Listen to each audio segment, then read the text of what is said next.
Saludos hombres y mujeres de la Tierra Media. Hoy hablaremos sobre los dragones, quienes eran criaturas muy antiguas, inteligentes y poderosas, y sobre todo tan temidas como admiradas en la Tierra Media. Los dragones se caracterizan por su aspecto reptiliano, fuerza y por su inteligencia, lo que los hacía muy peligrosos. Por eso mismo son considerados una de las criaturas más peligrosas de la Tierra Media.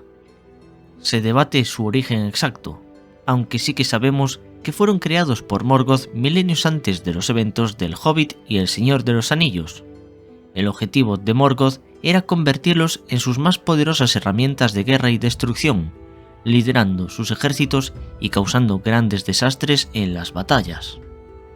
Los dragones vivieron durante la primera, segunda y tercera edad de la Tierra Media, y pueden haber vivido incluso más tiempo si no es que Smaug fue realmente el último de los grandes dragones. Como dije antes, originalmente fueron creados por Morgoth durante la primera edad, y sirvieron como poderosas bestias de guerra. El primer dragón visto en la Tierra Media fue Glaurung, el padre de los dragones, a quien Morgoth usó con gran efecto durante la cuarta y quinta batalla de la Guerra por las Joyas. Como la mayoría de las criaturas creadas o retorcidas por Morgoth eran capaces de reproducirse de forma independiente. A los dragones a veces se les llamaba serpientes, grandes gusanos o simplemente dracos, y los dos primeros se referían a los dragones sin alas. La primera aparición de Glaurung fue alrededor del año 260 de la Primera Edad, con el estallido de la Dagor Aglareb, la tercera batalla. Por entonces, Glaurung no se encontraba completamente desarrollado, de modo que los enanos dominaron sin muchos problemas al joven dragón, quien regresó a Angband derrotado. Glaurung no volvió a aparecer hasta la Dagor Bragollach, la cuarta batalla, en el año 455 de la Primera Edad. Por aquel entonces, Glaurung ya había madurado del todo, y comandó uno de los tres grandes frentes principales del ejército de Morgoth, empezando a ganar mucha fama.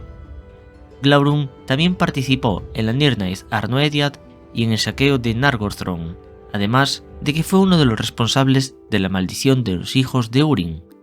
El padre de los dragones no sería derrotado hasta cerca del año 500 de la Primera Edad, en el momento que fue finalmente asesinado por las manos de Túrin Turambar. Después de Glaurung se crearon dragones aún más poderosos para servir a Morgoth. El dragón más grande y poderoso que jamás haya existido fue Ancalagon el Negro, quien lideró a los de su especie en la carga final contra los Valar en la Guerra de la Cólera hasta que Elendil acabó con él. Después de la derrota de Morgoth, la mayoría de los dragones habían muerto en batalla. Sin embargo, algunos sobrevivieron y huyeron hacia las montañas más lejanas del norte, donde en años posteriores comenzarían a multiplicarse lentamente. Se desconoce qué fue de los dragones durante la Segunda Edad, edad en la que no se tienen registros de ninguno de sus ataques. Es probable que por este periodo emigraran hacia el este, asentándose en el Brezal Marchito, que es de donde provinieron la mayoría de los ataques posteriores. Los dragones no volvieron a convertirse en un problema serio hasta alrededor del año 2500 de la Tercera Edad, momento en el que los dragones empezaron a abundar en las montañas grises y empezaron a atormentar a los enanos y hombres del norte.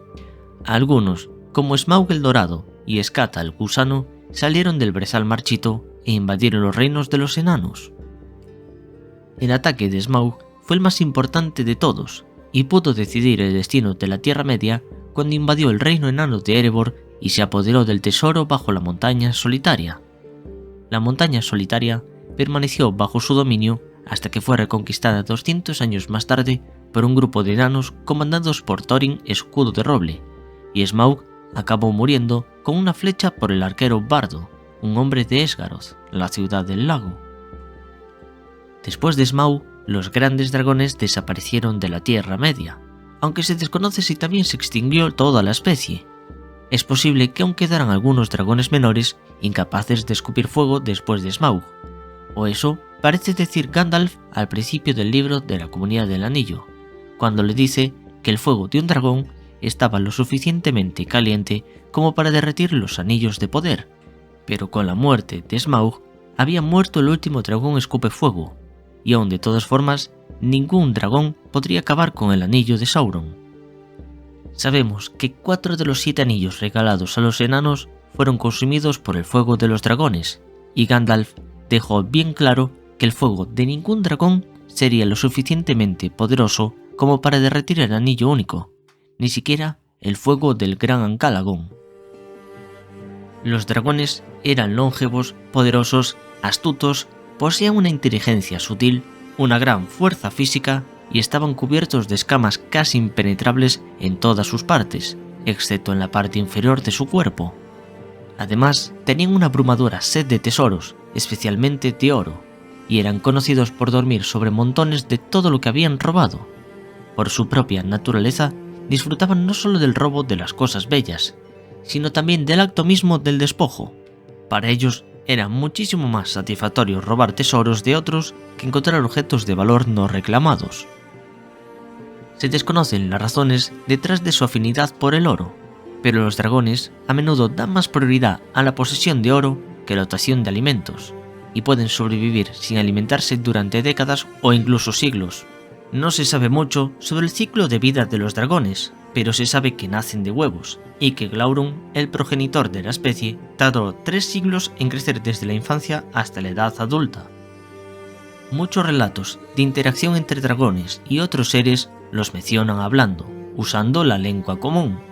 Se habla de que poseían un poder hipnótico conocido como el hechizo del dragón, por el cual los seres de voluntad más débil podrían doblegarse a la voluntad de un dragón cuando esta bestia hablaba. Evidentemente, a los dragones les encantaba sembrar la discordia y la lucha entre los demás, y aparentemente les encantaban los acertijos y las conversaciones desconcertantes, y pasaban largas horas tratando de descifrar estos acertijos. Por lo tanto, hablar en acertijos ambiguos era la mejor manera de conversar con un dragón, ya que era bastante imprudente decir toda la verdad o rechazarlos directamente. Si recordáis, Bilbo usó este conocimiento con gran efecto durante su confrontación con Smaug, entreteniéndolo con un vago lenguaje doble para mantenerlo mentalmente ocupado y evitar su ira cuando se coló dentro de la montaña solitaria. Del encuentro entre Bilbo y Smaug también podemos deducir que los dragones tenían un gran sentido del olfato. Smaug identificaba en el cuerpo de Bilbo el olor de su compañía de enanos. Sin embargo, no pudo determinar que era Bilbo por el olor, ya que nunca antes se había encontrado con un hobbit. Además, a pesar de su invisibilidad, gracias al anillo único, Smaug era consciente de la presencia del hobbit, tanto por su respiración como por el movimiento del aire que provocaba en el gran salón. Los dragones tenían fuertes escamas que cubrían la mayor parte de sus cuerpos. Aunque no nacían con las escamas duras, este endurecimiento era parte de su proceso de crecimiento y madurez. Se dice que el mithril era tan fuerte como las escamas de un dragón, aunque más liviano, por lo que sabemos que debía ser muy difícil herir a un dragón con armas normales. El vientre de un dragón se describió como suave, viscoso y sin armadura, y a menudo se explotaba como el único punto débil de los combates con dragones. La antigua lucha entre enanos y dragones fue principalmente el resultado de que los enanos valoraban mucho su tesoro ganado con tanto esfuerzo, y la costumbre del dragón por robárselos. El rey Dain I y su hijo Fror de las Montañas Grises fueron asesinados a las puertas de su gran salón por un draco gélido del norte.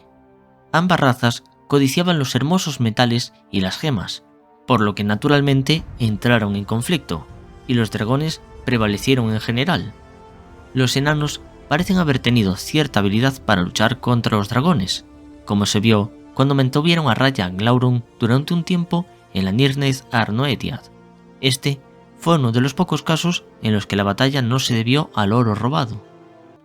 Dicho todo esto, vamos a ver los tipos de dragones que existieron. Los dragones gélidos eran dragones que carecían de la capacidad de escupir fuego. No obstante, eran enemigos fuertes con escamas duras como el hierro, garras malvadas, colas audaces y colmillos terribles. Aunque la mayoría no sobrevivió a la guerra de la cólera al final de la Primera Edad, algunos escaparon hacia el este y permanecieron en el extremo norte sobre las Montañas Grises y el Brezal Marchito. Con el paso de los milenios, los dragones fríos, o dracos gélidos, se multiplicaron y se convirtieron en una seria amenaza para los enanos al final de la Tercera Edad.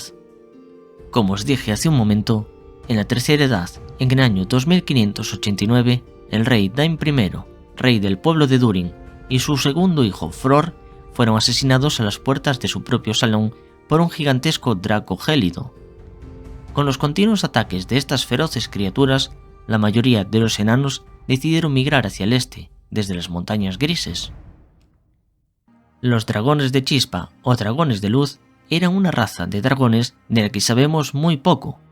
Ninguna historia habla de su aparición en la historia de Arda, pero se puede suponer que de alguna manera irradiaban luz, por lo que podríamos suponer que eran como luciérnagas. Cuando la hueste de dragones alados emergió de Angband durante la Guerra de la Cólera, se dice que fueron acompañados por grandes truenos, relámpagos y una tempestad de fuego. No está claro si esto significa o no que estos dragones realmente emitían electricidad, o si fue por obra de Morgoth, o si incluso fue un fenómeno similar a los rayos volcánicos. Y por último, tenemos a los dragones escupefuego, los más poderosos de su raza. Los dragones escupefuego a menudo crecían hasta alcanzar tamaños inmensos y exhalaban llamas y vapores destructivos por la boca y fosas nasales. El fuego de uno de estos dragones era tan intenso que se decía que podía consumir y derretir los anillos de poder, y de sus cuerpos salía un calor tan inmenso que podía secar un río y derretir la nieve bajo su paso. Y finalmente, antes de acabar, os contaré la historia de los dragones más poderosos de Arda. Ancalagon el Negro. Ancalagon, a menudo llamado el Negro, era el más grande de todos los dragones alados. Fue creado por Morgoth durante la Primera Edad, y fue el dragón más grande que jamás haya existido en la Tierra Media. Después de que Eärendil hizo su viaje hacia Valinor para convencer a los Valar de derrocar a Morgoth y rescatar a los derrotados y superados elfos y Edain, la hueste de Valinor hizo la guerra a Morgoth y destruyó sus ejércitos. Enfrentándose a la derrota final, Morgoth desató su última y mejor arma, una hueste de dragones escupefuego alados, todos liderados por el gran Ancalagon. Tan terrible fue su ataque que los ejércitos de los Valar fueron expulsados de las puertas de Angband, y se dice que su llegada estuvo acompañada de grandes truenos, relámpagos y una tempestad de fuego. En medio de la batalla, Eärendil salió del oeste en su barco bendito Vingilot, y estaba acompañado por una miríada de las águilas de Manwë dirigidas por Thorondor. Las águilas y Eärendil se batieron en duelo contra Ancalagon y los otros dragones durante todo el día. Eventualmente, Eärendil salió victorioso, arrojando a Ancalagon sobre Zangorodrim, destruyendo las montañas volcánicas en su caída. Y así, con la muerte de Ancalagon, el ejército de Morgoth fue destruido. Si bien no se especifica el tamaño de Ancalagon, debe de haber sido colosal debido a la destrucción de las torres de Zangorodrim cuando cayó sobre ellas. De todas formas, no creo que sea tan grande como una montaña, a diferencia de lo que se ve en algunas ilustraciones. Glaurung, el padre de los dragones. Glaurung, el primer dragón escupefuego en la Tierra Media, fue creado por el propio Morgoth en las profundidades de Angband. Era conocido como el padre de los dragones, y posiblemente fue el progenitor de todos los dragones. La primera batalla en la que participó Glaurung fue para romper el asedio de Angband.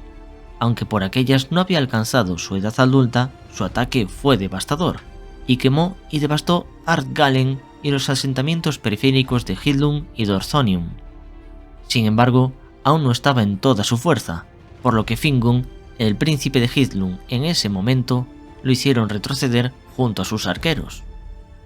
Glaurung permaneció en Angband durante otros 2 siglos antes de que lo soltaran nuevamente durante la cuarta batalla por Beleriand, conocida como la Dagor Bragollach. Glaurung, con todo su poder, lideró las fuerzas de Morgoth contra los altos elfos de Beleriand. Ahora que era completamente adulto, nadie podía resistir su poder, y con los Balrog a su lado, Glaurung llevó a los orcos a una victoria abrumadora y rompió el sitio de Angband. Después de que Glaurung ayudara a Morgoth durante la batalla de las lágrimas innumerables, se le asignó la tarea de completar el saqueo de Nargothrond, una de las ciudades fortaleza de los elfos en Beleriand. Glaurung llegó a Nargothrond con gran fuerza y después derrotó fácilmente al ejército del reino en la batalla de Tunghalad. Durante esa batalla engañó a Turin Turambar para que creyese que su hermana y su madre estaban en peligro, y por eso mismo se fue de la ciudad, dejándola vulnerable a los ataques de Glaurung, que éste la pudo saquear a voluntad y la convirtió en su nueva base rodeada de los tesoros élficos como hacen todos los dragones. El final de Glaurung llegaría unos años después, cuando fue enviado a atacar Brethil. Turin lo estaba esperando en el desfiladero de Kaved en Aras, y lo apuñaló con su espada Gurthang, y lo hirió mortalmente. Tristemente, la historia de Turin Turambar no terminó bien a pesar de acabar con Glaurung. Skaza, el gusano. De la vida de este dragón se sabe muy poco antes de su aparición en la Tercera Edad. La guarida de Skaza estaba en las laderas del sur de las Montañas Grises, y preocupaba mucho a los enanos y hombres que vivían en las tierras al norte de las Wilderland, en español Tierras Salvajes. Finalmente fue asesinado por Fram, hijo de Frungar, un antepasado de Eorl el Joven, y fue en el lugar llamado Eothed, que más tarde nosotros conoceríamos como pueblo Eorlingas, y fue aproximadamente en el año 2000 de la Tercera Edad. Después de la muerte de Skata, la paz llegó a la tierra, excepto por una disputa sobre su tesoro robado. En su tesoro se encontró un cuerno de plata, el cuerno de Rohan, que Éowyn le dio más tarde a Merry. Los enanos también reclamaron este cuerno. Parcialmente estaba justificado, ya que se decía que el cuerno de Rohan era de fabricación enana. Así que Fram, en compensación, les envió un collar hecho con los dientes de Skaza. Los enanos no fueron complacidos con este presente, y lo mataron como venganza por este agravio. Si Skaza nació en la Primera Edad, podría ser uno de los pocos dragones que escaparon y huyeron hacia el nordeste después de la Guerra de la Cólera al final de la Primera Edad. Y esto significa que todos los dragones desde la Segunda Edad podrían haber tenido su descendencia a partir de Skaza. También es posible que Skaza participara en el ataque de Gondolin y saqueara la ciudad tras su caída. Por lo tanto, las espadas élficas Glandrim, Orcris y Dardo pueden haber sido parte del tesoro que ahora poseía Fram. Smaug el Dorado, la mayor y más grande de las calamidades. En el año 2770 de la Tercera Edad, Smaug vino de las montañas del norte atraído por la gran riqueza acumulada por el reino enano de Erebor. En un ataque salvaje arrasó tanto Erebor como la ciudad de Valle, matando a cualquier enano u hombre que se atreviera a intentar detenerlo. El rey Thror y Thrain usaron la puerta secreta para escapar, y mientras el dragón continuaba devastando los campos circundantes, huyeron. Durante 2 siglos, Smaug gobernó la montaña solitaria sin ninguna oposición. Pasó sus días dentro de la montaña, acostado sobre su gran tesoro, que guardaba celosamente. El dominio circundante se convirtió en un páramo lleno de cicatrices, conocido por los enanos y los hombres como la desolación de Smaug. Sin embargo, en el año 2941, una compañía de 14 aventureros, formada por 12 enanos, el hobbit Bilbo Bolsón y liderados por el heredero de la montaña solitaria, Thorin Escudo de Roble, entró en la guarida de la montaña de Smaug por una puerta secreta en un audaz intento de recuperar el antiguo tesoro del dragón. Cuando Smaug se dio cuenta de que Bilbo le estaba engañando para robar su tesoro, se enfureció mucho e intentó matarlo sin éxito. Con ansias de venganza, volvió su furia contra la ciudad del lago, porque sospechaba que les había ayudado a los enanos en esa misión. En el ataque a Ciudad del Lago, Bardo el Arquero, heredero del trono de Valle, hizo todo lo posible para reunir a los habitantes del pueblo y así repeler el ataque del dragón. Además, pudo acabar con Smaug, ya que habiendo sido informado por un cuervo de la debilidad secreta de Smaug, derribó al dragón disparándole una flecha negra en el punto vulnerable de su vientre. Rugiendo de furia y dolor, Smaug cayó del cielo y se desplomó en las ruinas en llamas de la Ciudad del Lago. Su muerte marcó el final de los grandes dragones en la Tierra Media. Desconocemos el tamaño real de Smaug, aunque podríamos estimar que su tamaño era colosal, ya que en el Hobbit se describe que destruyó casi por completo la ciudad del lago cuando cayó muerto sobre ella. En algunas fuentes se estima que medía 18 metros de largo, pero yo creo que era todavía más grande si tenemos en cuenta que la ciudad del lago era una ciudad de un tamaño considerable. A pesar de su tamaño, se muestra que Smaug es ágil y rápido, capaces de saltar sobre objetos con facilidad y puede alcanzar velocidades muy altas con poco esfuerzo. Defensivamente, las escamas rojizas y doradas de Smaug lo hacían impermeable a casi todas las armas, pero su vientre era relativamente suave y vulnerable. Para compensar esto, Smaug se durmió sobre el tesoro acumulado de la montaña solitaria, permitiendo que pedacitos de oro y joyas se incrustaran en su cuerpo con el tiempo. Esta armadura de diamantes estaba destinada a cubrir su único punto débil físico, lo que muestra una gran inteligencia por parte del dragón. Algo que también delata su gran inteligencia lo leemos mientras conversa con Bilbo. De esa conversación rápida, Smaug es capaz de suponer rápidamente el motivo de la presencia de Bilbo en Erebor, y también deduce correctamente que los enanos recibieron ayuda de los hombres de Esgaroth para llegar a la montaña. ¿Qué os ha parecido mi análisis sobre los dragones de Tolkien? Por mi parte espero haberos aclarado muchas dudas que pudierais tener sobre ellos. Nos vemos en el siguiente vídeo.